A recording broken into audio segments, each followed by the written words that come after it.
Hey everyone, Minutia Minute here, coming at you guys with a New Year's resolution video.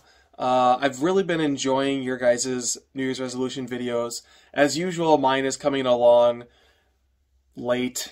We're over a week now into 2022 and my video is finally going to roll in. It seems pretty typical for my channel. I'm always like a week behind, it seems like, but what do you do? I am going to have a separate video for my comic book New Year's resolutions, but I'm going to wait a little while to do that when I'm actually actively working on them. I've talked with some people about what my goals are, but I just need to finalize them and actually actively start working on them, and at that point I'll do a video for those.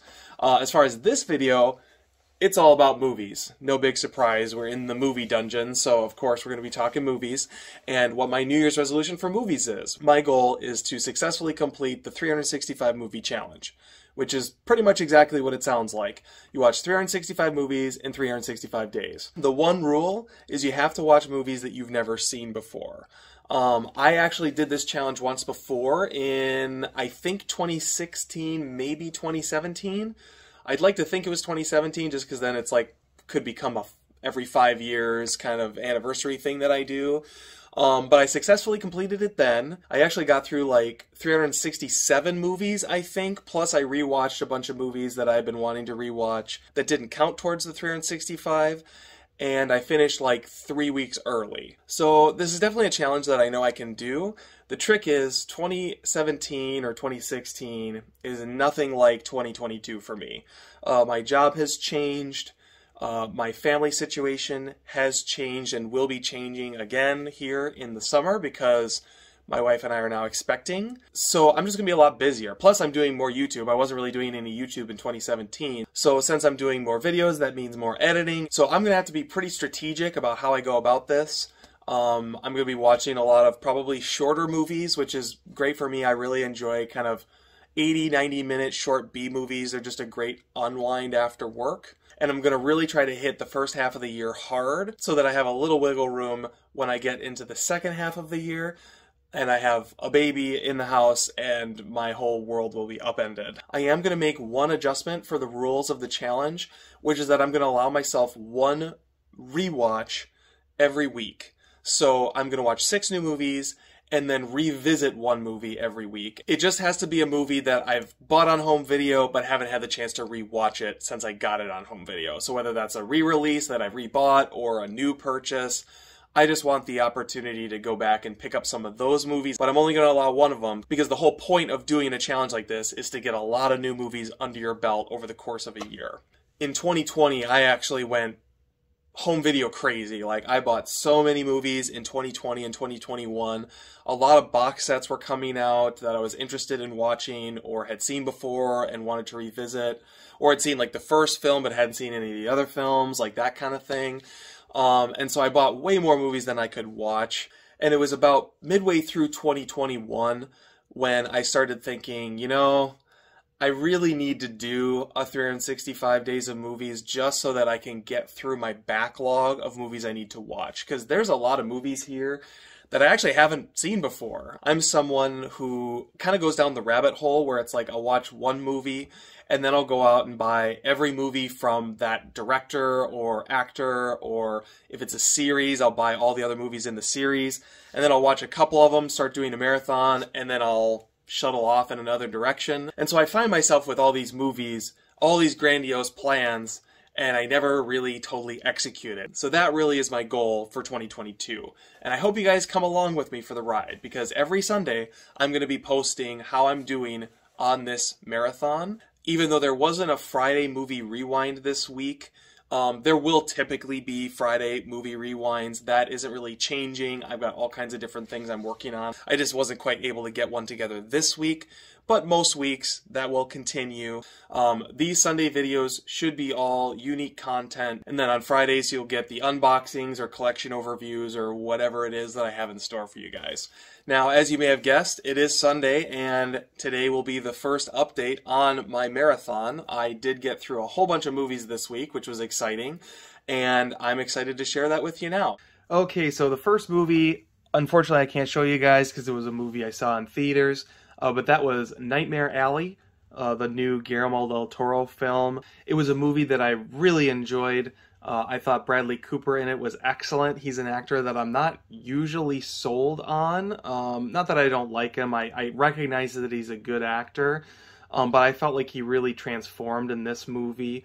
Now, granted, I never saw the remake of A Star is Born just because I don't really watch remakes, and especially A Star is Born, like, I don't know, it doesn't read for me. I've heard really good things. Maybe I'll go back and watch it sometime, but it's just not for me, I don't think. But yeah, all the choices he made in Nightmare Alley were spot on. He's a character who's, you know, kind of a charlatan, and so he looks like someone you want to believe.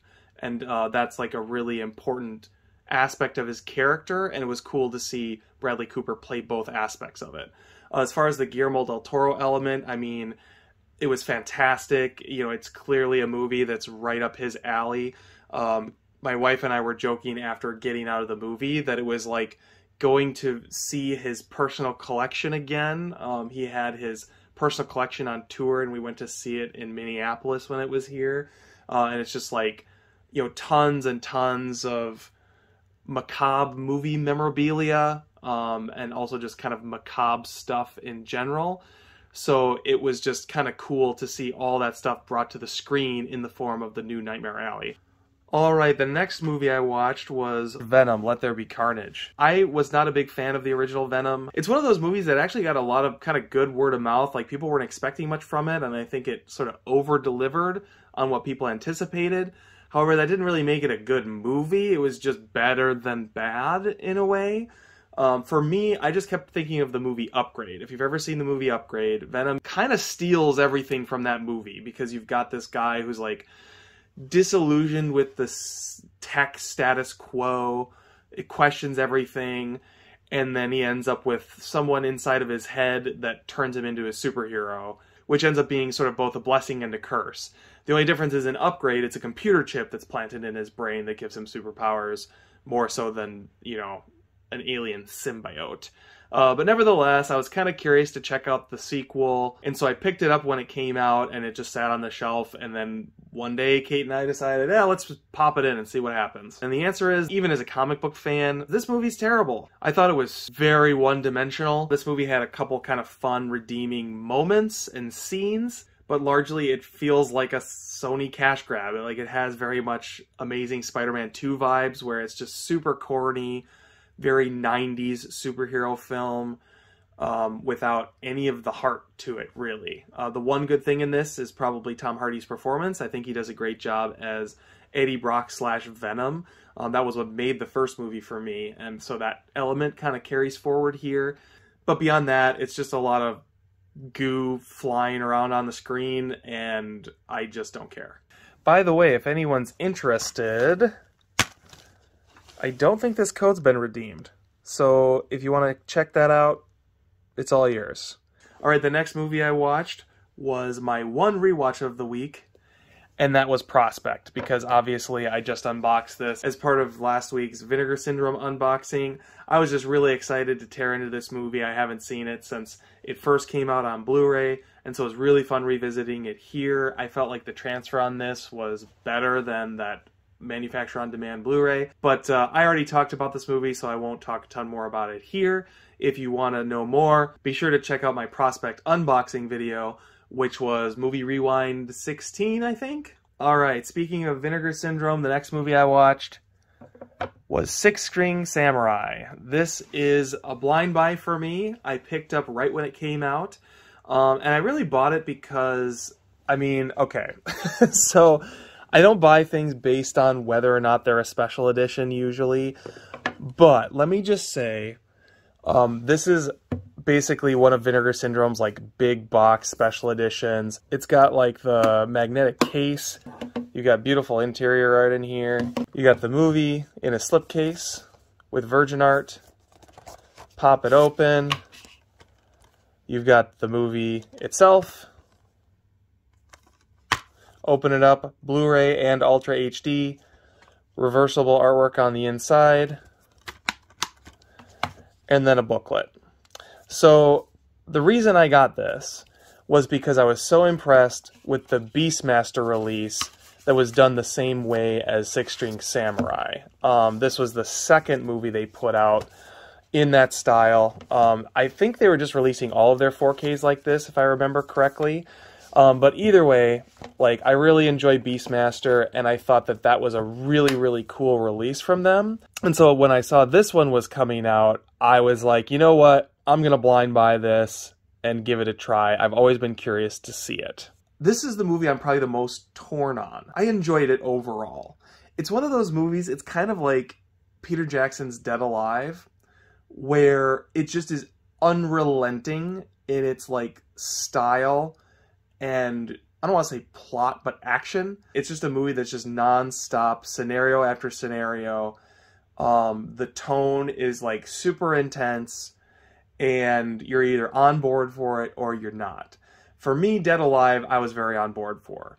The samurai rockabilly 50s nostalgia thing, I'm not 100% sure I was sold on. I think if you're someone who loves rockabilly, like, you're gonna love this movie. Like, it's a love letter to you. For me, it felt more like an interesting artifact. And, you know, really with 1985's Back to the Future onward, there was, you know, just a huge amount of 50s nostalgia out there. Like, you know, the 50s were then what the 80s are today. And with this movie coming out in the mid-90s, it really feels like, watching it now, like the final word on that era of nostalgia. So in that sense, it was interesting. Now, for the first half hour, the whole thing just felt very style over substance, and I just was really not connecting with it. When I got further in, and I was more used to the sort of really bad acting, intentionally terrible dubbing, I found myself caring more about the characters, and it kind of ends on a sweet note that, you know, once you're invested, you can appreciate. I did watch the documentary that comes along with this. I thought it was interesting. You know, these were clearly filmmakers that are just out of film school. Like, the film feels very much like, you know, a thesis project more than like a theatrical film.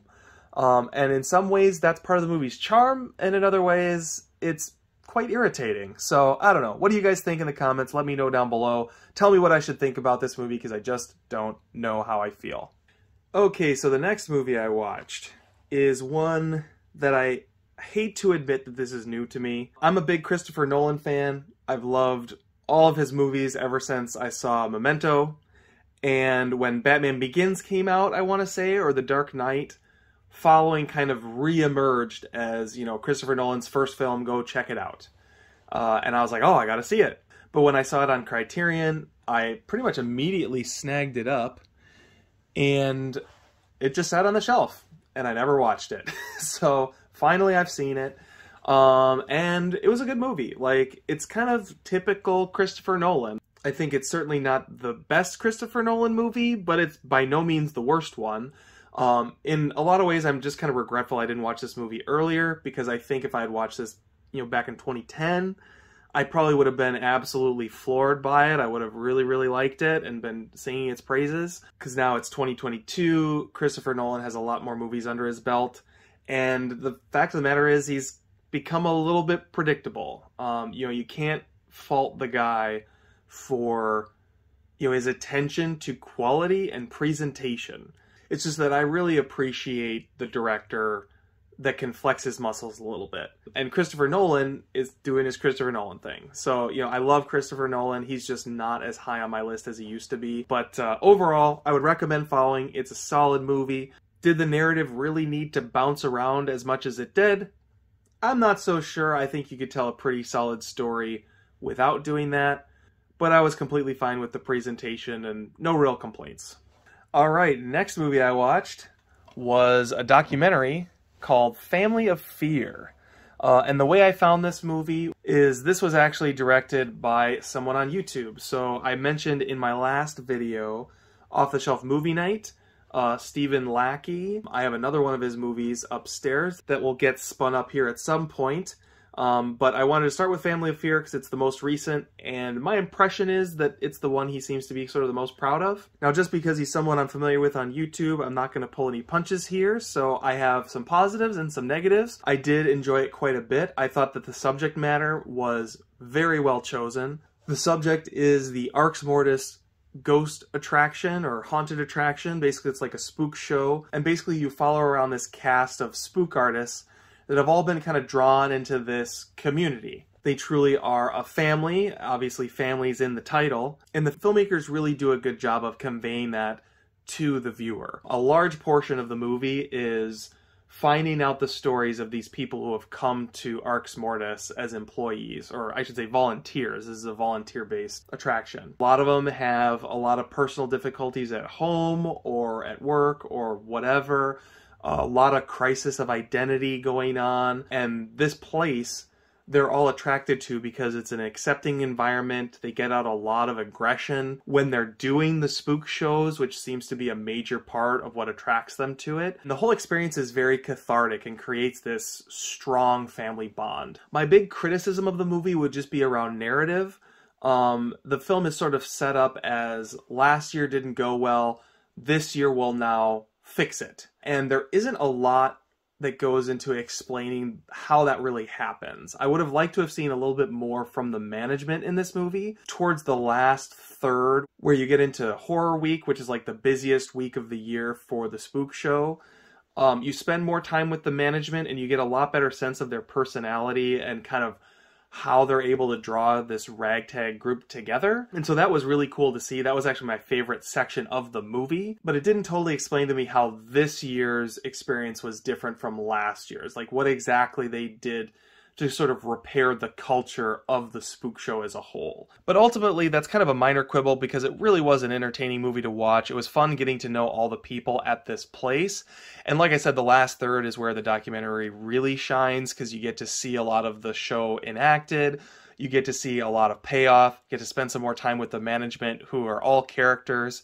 And if you've seen the movie, pork chop. I've just got one more movie to share with you guys, and that is The Love Witch, which I watched with the wife. My wife's been wanting to watch it for a while, and basically it's about a witch who is trying to find a man, and she is using witchcraft to seduce men, but she also is like doting on them, giving them everything they want, and her character is juxtaposed with another character who's very unwilling to please her man at all because that's in some way degrading to her. I thought this was an interesting movie. It's well shot. And then from a story perspective, there's this I Dream of Jeannie / Stepford Wives vibe that really roots the movie in the past, even though it takes place in the present. But those elements made, I think, for an interesting watch overall. My biggest complaint with this movie was that it leans a little too heavily into the 60s pastiche kitschiness. The editing is like a 60s sitcom shot, reverse shot, only focus on the person who's talking, very few reaction shots. It looks like actors basically said all their dialogue and then they would just turn around and the other actor would say all their dialogue. So there was just very little chemistry, which was intentional, but makes you very detached from the actual material. And so then you're kind of left with the philosophical questions of the film, which, while interesting, felt a little underdeveloped. Like, I didn't feel like there was quite as much meat on that bone to chew as the director thought that there was. Now, white male alert, if, a woman sits down and watches this and points out all the things about why I'm wrong, that's fair. Like, I'm just giving you my perspective on it. Although when I talked with my wife about it afterwards, she had a similar reaction, so I don't know, take that for what it is. It was a solid movie. I would actually recommend watching it. It just wasn't super high on my list this week. Definitely a lot of potential, just not fully realized. Thank you guys for watching this video. Be sure to leave a like, subscribe, thumbs up, blah, blah, blah, blah, blah. And I hope you guys have a great week in movies.